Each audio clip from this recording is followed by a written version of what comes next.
thoughts that I'm not going to share with all of you right now, but just a couple of things that I was really struck by. I mean, in terms of the first three talks, the way that the Native American context and narratives and the politics of Indian removal enabled three really different discussions of otherness. One which focused on political and ethnic otherness, another which focused really on sectional difference, and a third that was able to really think through gender.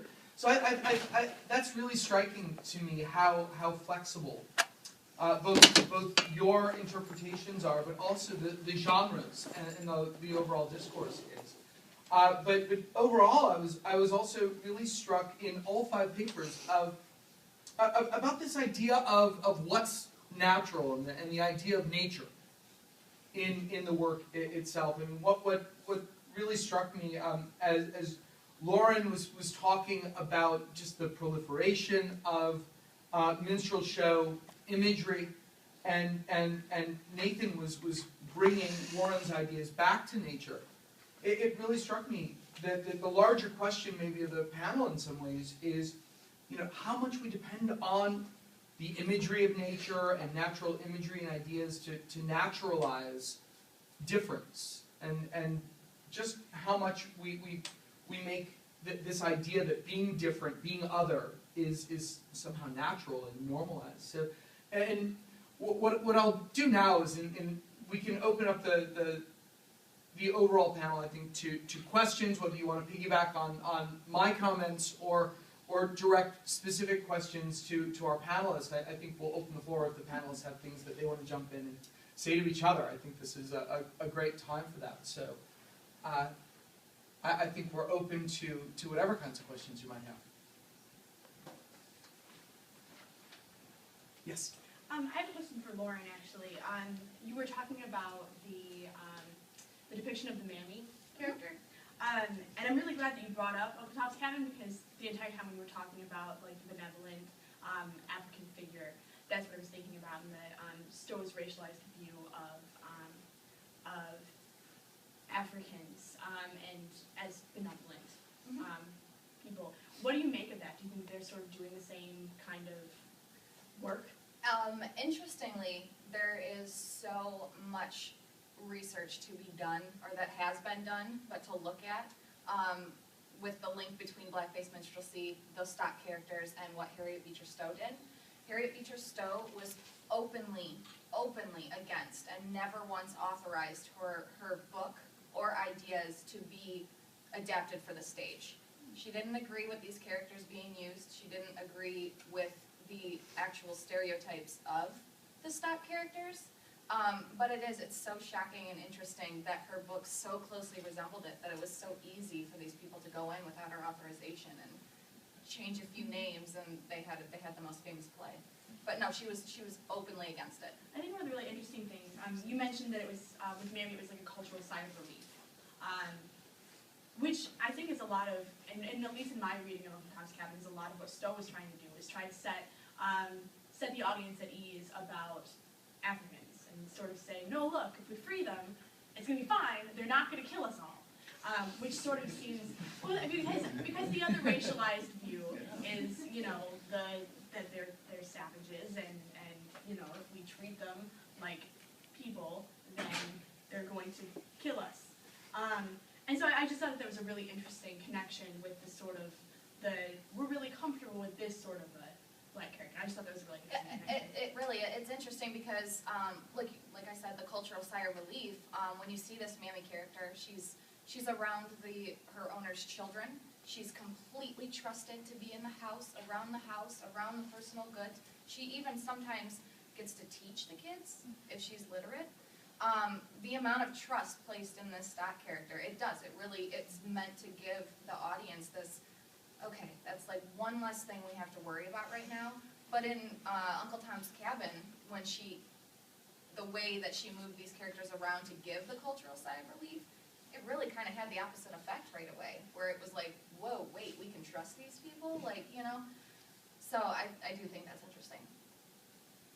So I have a question, but maybe a comment along the way, which is that I mean, it seems to me that there's a real connection between what Shannon and Lauren are talking about and some of the stuff that Jessica uncovered about, representations of Native Americans. Because on the one hand, there's a sort of view of Native Americans in the 19th century that sees them as stubborn and defiant and proud, which is a sort of source of their extinction. But I mean, Jessica sort of interestingly uncovered a sympathetic, sentimental tradition of portrayals of Native Americans. I think is very much in line with the kinds of things that you're depicting or describing in terms of the cultural work of a mammy figure.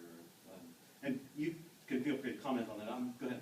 I just think it correlates a lot with what Lauren said about like having both a fear and a fascination of the African Americans in the same way that a lot of people have of the Native Americans as well. So I definitely agree too. I think the the symbol, like the noble savage symbol of the Native American, and then the Magua symbol of the Native American are two like completely different views, and one sort of leads you to think a certain way about it, and almost like they're so close to nature, and that's like a magnificent, it's almost like a special thing, like that last painting we saw, and then there's a million other paintings with, fierce, bloody pictures, and it's like this sort of, I don't know, you have two different ways to think about the same type of thing, and it does definitely compare, I think, exactly the same with that. That's your favorite. That wasn't actually my question, but that's great. My question for Susan. Actually, I guess it's a question for Jared and Susan. So, one of the things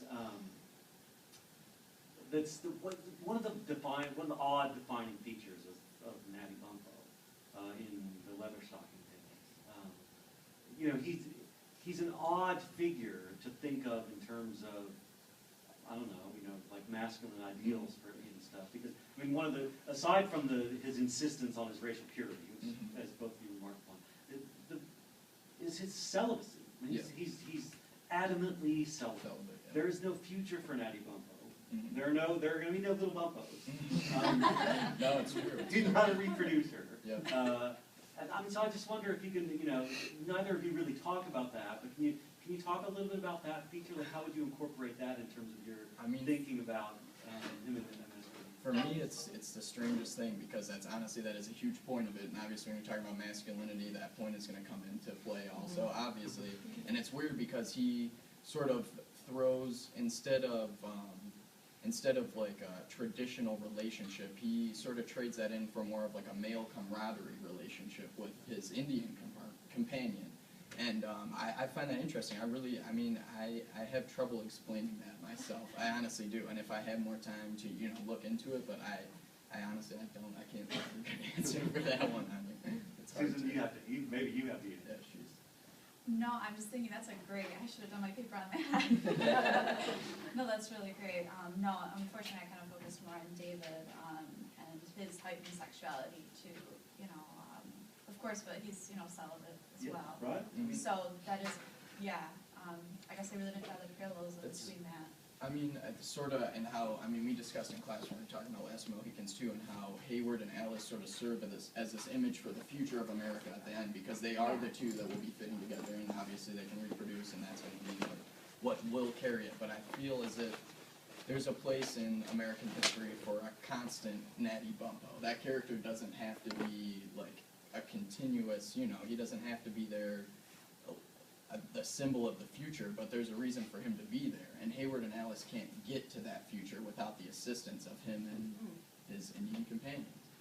Well, this is the Western hero too. I mean, if you like Western films, it's Shane riding off into the sunset. It's John Wayne at the end of The Searchers. I mean, these violent male characters can't be. I think real. Maybe the violence is the way to think through it. Actually, to link nicely with these sympathetic portraits, where you need to bring gender into it in a way that violence can't be reassimilated into society. Yeah, it's hard to imagine him like hanging up his stuff at the end of the day and going home to a wife after all of what he's been through and stuff like that. It is interesting. Any other questions? my name is Susan. First of all, I really liked your topic. It was great. Thank you. I don't know if you actually looked into this. I was actually just curious myself. Did your topic at all spark any really major feministic debate?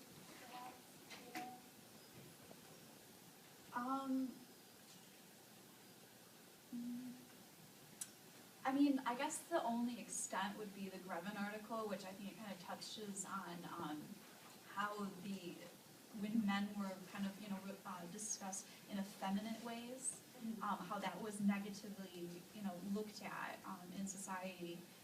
But as far as Cora's character, I think, she would kind of bear most of that feminine argument. Not really, basically, Cooper is perhaps portraying what society is, ready for at this stage in antebellum America, that there is no room for women that define their gender roles. So that'd be something interesting to look into. Rob, did I see your hand Yeah. come up? And we can maybe close out with this one to stay on time.